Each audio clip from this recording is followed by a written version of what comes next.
En este momento escucharemos las palabras del excelentísimo señor Félix Ulloa, vicepresidente de la República de El Salvador, y con la representación de la presidencia pro tempore del SICA que actualmente ostenta la República de El Salvador. Gracias, muy buenos días. Un saludo a las distinguidas personalidades que forman la mesa principal y a todos ustedes, agradecerles por su presencia esta mañana, que hemos sido convocados para reflexionar sobre un tema muy particular, de mucha vigencia y actualidad, que es el tema de la migración. Y no el tema de la migración en general. Todos sabemos que la migración es un derecho humano, básico, fundamental, una costumbre de los seres humanos de migrar, y que incluso hay un día del migrante establecido por Naciones Unidas, el 18 de diciembre.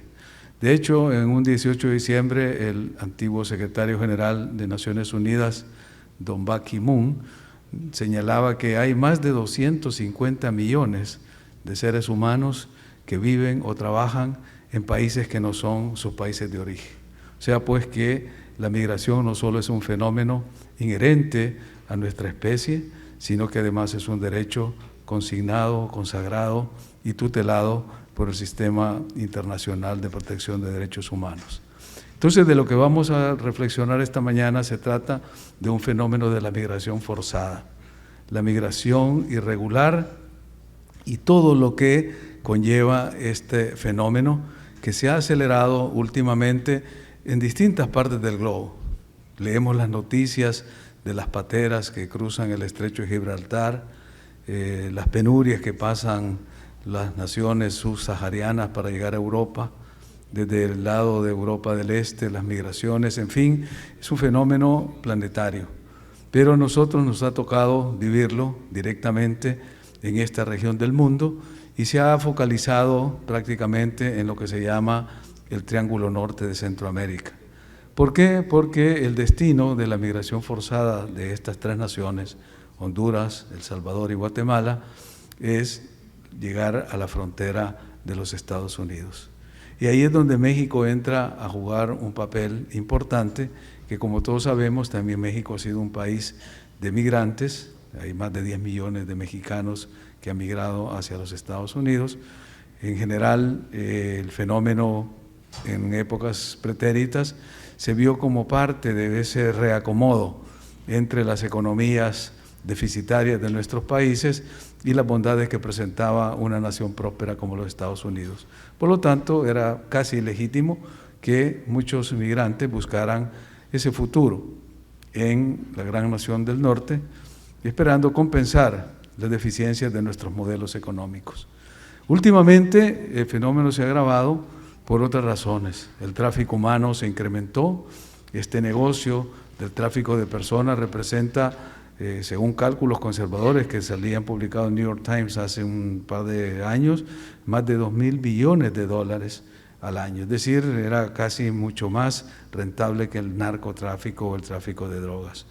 Ese flujo ilegal de migrantes, esa trata de personas, era un fenómeno rentable. Y en nuestros países se ha incrementado también por la violencia en las comunidades, por la acción de los grupos fuera de la ley, las pandillas, los narcotraficantes, los traficantes de todo tipo, y eso ha generado que juntamente con una nueva visión de la nueva administración norteamericana, el problema cobre dimensiones distintas que requieren de acciones y reacciones urgentes.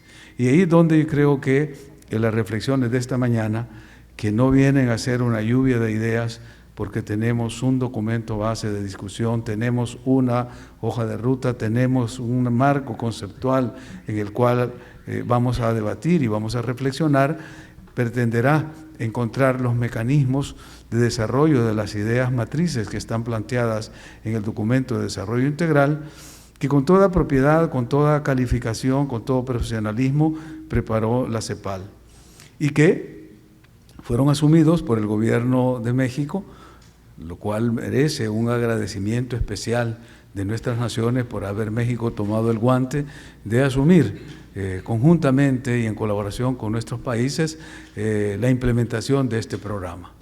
Particularmente, y sabiendo de que ejercemos la presidencia pro tempore del Sistema de Integración Centroamericana, el presidente de El Salvador, Nayib Bukele, además de enviarles un cordial saludo, por este medio hace de nuevo un público reconocimiento al esfuerzo del nuevo gobierno de México, el gobierno del presidente Andrés Manuel López Obrador, que ha tomado este desafío casi como un desafío personal. En el caso salvadoreño hemos encontrado esa acogida, esa receptividad de parte del presidente Andrés Manuel López Obrador. Hemos intercambiado en diferentes niveles técnicos, políticos, del más alto nivel entre los dos presidentes. Aquí mismo en la frontera sur hubo un encuentro entre los dos presidentes. Recientemente recibimos la visita del canciller Ebrard.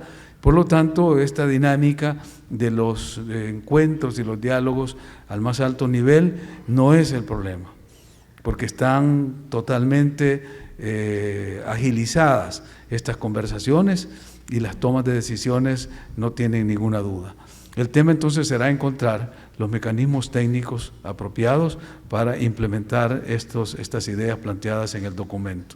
Creo que el momento es muy oportuno por varias razones. El cambio de gobierno en México, el cambio de gobierno en El Salvador crean un momento especial, porque mientras ustedes se preparan para afrontar una cuarta transformación que no puede desarrollarse sin que se vea el sur de la República Mexicana, en El Salvador nos estamos preparando para conmemorar un segundo centenario de nuestra independencia de España y el tercer siglo de la República, de lo que queremos que sea la segunda República, que sea una república en la cual nuestros ciudadanos se sientan y vivan de manera más digna de lo que les hemos proveído durante estos 200 años.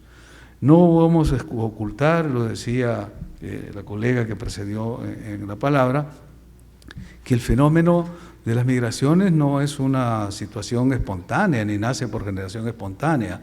Se ha ido creando y acumulando por los modelos de desarrollo económico en nuestros países, modelos excluyentes donde minorías y élites económicas se beneficiaron mucho de estos modelos. En El Salvador tuvimos en una ocasión la expresión de un político en una campaña política de congratularse de los pobres dólares que llegaban a El Salvador y que mantenían a flote la economía.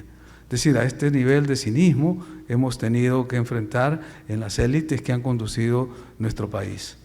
O sea, pues que la migración forzada ha sido un negocio para muchas élites.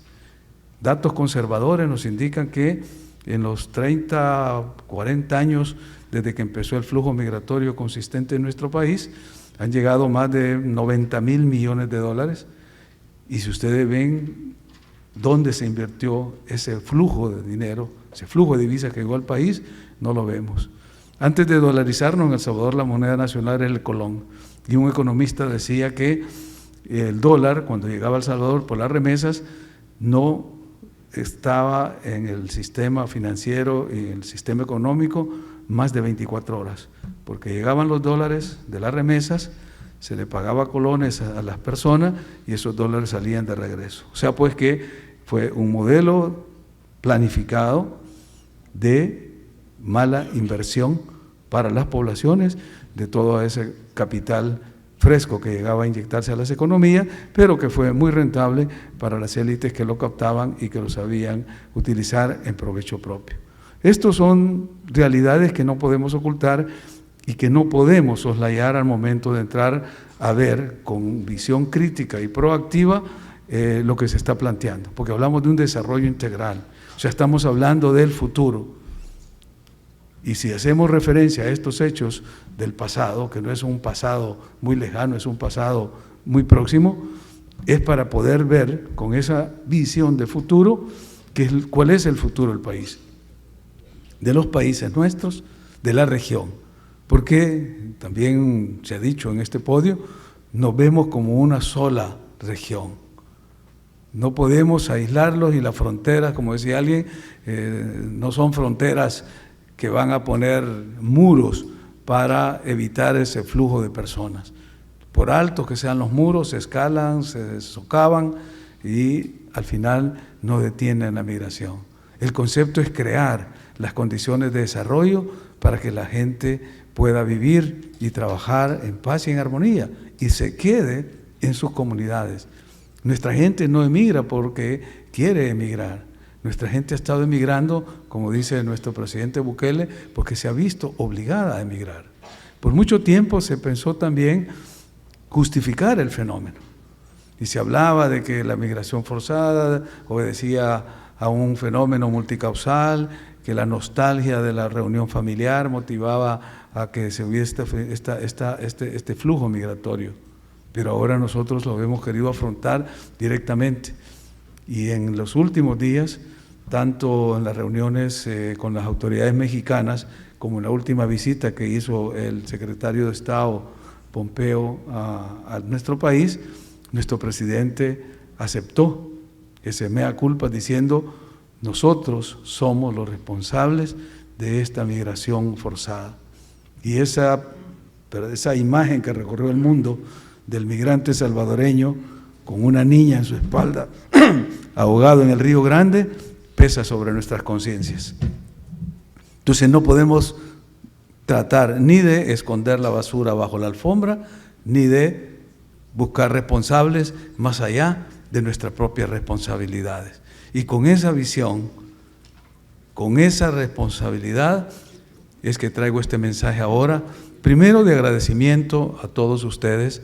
Nos hacen sentir en casa, nos sentimos agradecidos de México, del gobierno federal, de las autoridades estatales, del gobierno ejecutivo, de los legisladores, de los congresos federal y estatal, porque como hermanos nos están permitiendo construir una región de desarrollo, que va a venir este es el juego ganar-ganar. Es decir, gana México, gana Centroamérica, ganamos todos, si logramos desarrollar la región, si logramos traer todo ese proyecto que lo estamos soñando también a nivel centroamericano. Por eso también quiero agradecer de manera especial a la presidenta de la Junta Directiva del Parlacén, nuestra colega, compatriota y compañera Irma Maya, por habernos hecho extensiva la invitación al Ejecutivo salvadoreño para participar en este diálogo. Porque la visión nuestra también va más allá de lo que es la problemática estricta y exclusiva del Triángulo del Norte. Estamos viendo la región centroamericana como un proyecto más amplio que le permita no solo a la comunidad internacional en abstracto, sino en especial a México, poder tener un socio en Centroamérica. Un socio que significa, si sumamos los 8 estados miembros del sistema de integración centroamericano, estamos hablando de casi 600,000 kilómetros cuadrados y una población de aproximadamente 80 millones de habitantes. Es decir, lo que es un tamaño de una potencia media en Europa. Y eso es un mercado atractivo para cualquier estado visionario que ve las posibilidades de inversión en una región como la nuestra, que está ofreciendo y que está abriéndose al mundo de manera ordenada, sistemática, preparando un programa de desarrollo regional que no tiene ni por asomo diferencia con el plan de desarrollo integral que se plantea para la frontera sur de México y el Triángulo del Norte.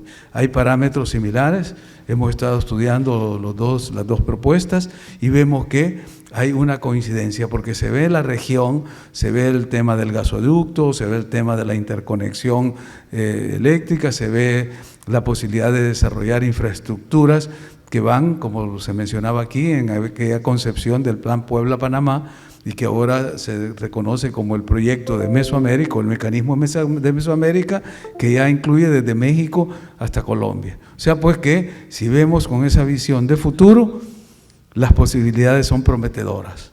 Va a depender, primero, de los nuevos cabezales dirigenciales que están asumiendo la responsabilidad en la conducción de nuestras naciones en esta, digamos, casi finalización del primer cuarto del siglo XXI. México dio el primer paso con el gobierno del presidente Andrés Manuel López Obrador. En El Salvador hubo un relevo y un cambio generacional, inclusive, de visión para enfrentar los desafíos del futuro.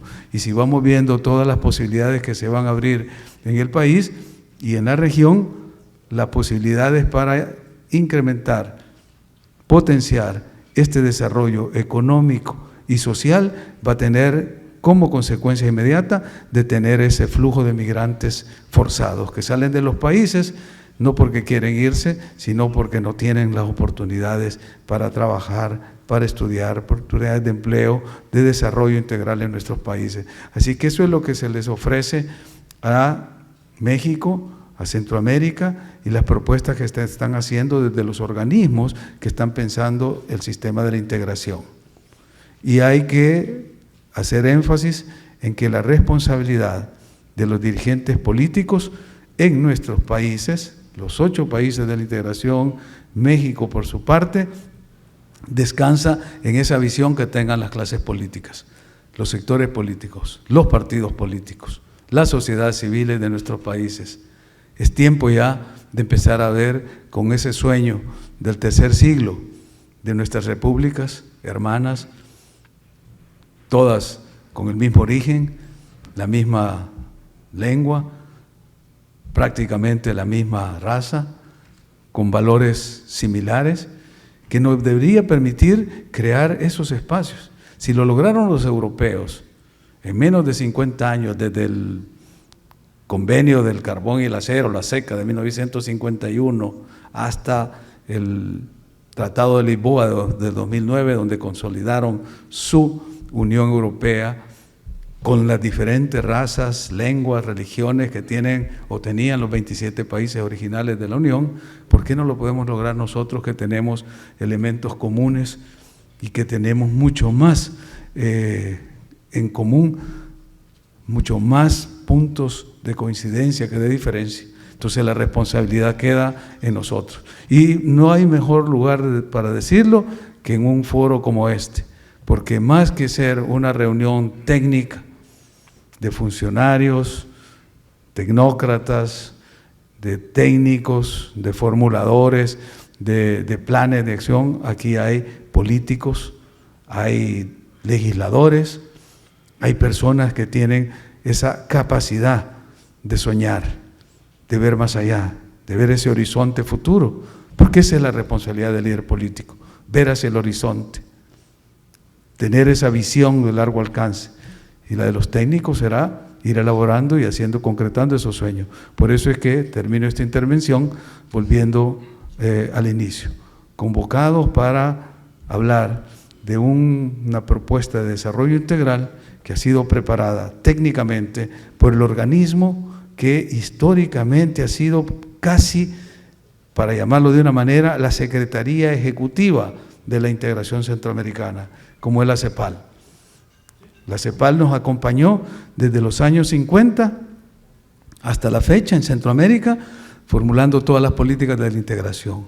Desde aquella visión famosa e iluminadora de Raúl Prebisch, con el informe en 1948-49, hasta venir a ver este documento elaborado por la Secretaría Ejecutiva, presentada por una mexicana de altos quilates, la señora Bárcenas, retomada por el gobierno mexicano, y que ahora este día vamos a tratar de analizarla, de leerla, de interpretarla en clave política, porque los técnicos son los que se van a encargar de hacer todos los ejercicios y los análisis técnicos, pero acá los diputados, sobre todo los diputados del Parlacén, los diputados mexicanos que han estado atentos a esta convocatoria, tienen la responsabilidad de darle ese empuje y de validarlo políticamente. Así que les deseo muchos éxitos, muchas gracias por la invitación y definitivamente me siento en casa. Muchas gracias.